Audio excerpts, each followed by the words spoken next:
I think the good thing that has happened that when Raila Odinga thought something had gone wrong, I was very, very pleased that when he said we're going to court, at the same time and consistently, the very first time he said that, he said, look, I'm going to court because there's something wrong.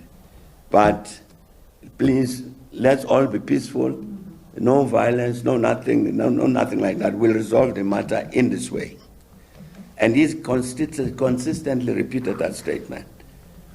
Very, very important posture that is taken, because it's clear from what I can see from afar that indeed many of his supporters who seem to be moving from a position that they were certain of victory.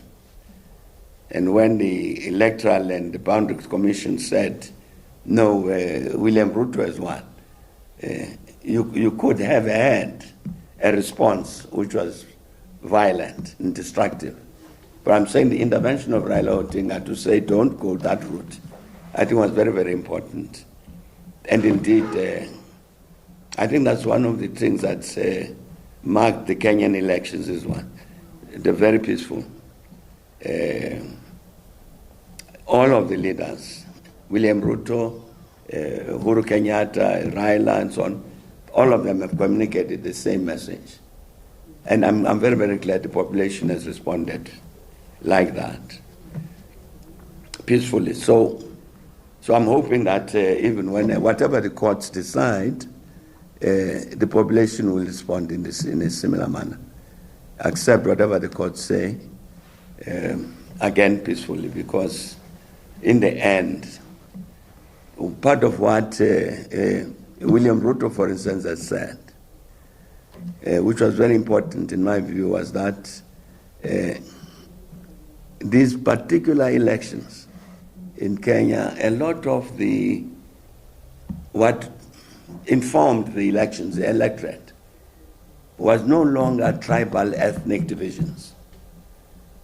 That the population was discussing policy matters, where do we want Kenya to be tomorrow? And he raised this matter, I thought, very, very well.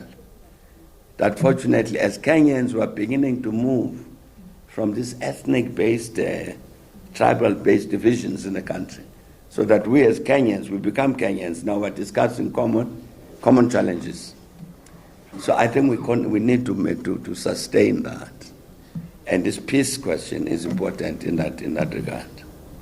As long as you have an independent electoral authority that conducts itself in terms of the law, you should have successful processes. And should there be any concern by parties that things didn't go the right way, there must be a legal route to follow. And that's what's happening in Kenya. And I think that's important. We shouldn't be afraid of democratic practices. Even if we're challenging an outcome, it's part of what is specified in the laws that are democratic laws anyway. So I'm pleased that the current disputing of the elections in Kenya hasn't been accompanied by violence. It's been really a recourse to the authorities that have been given the responsibility to adjudicate such matters. So all of us are watching with interest. I tried to talk to my colleagues from Kenya here, and they're not really going into the heart of the matter. They're saying, let the processes unfold. We'll have an outcome around 4th of September, I believe.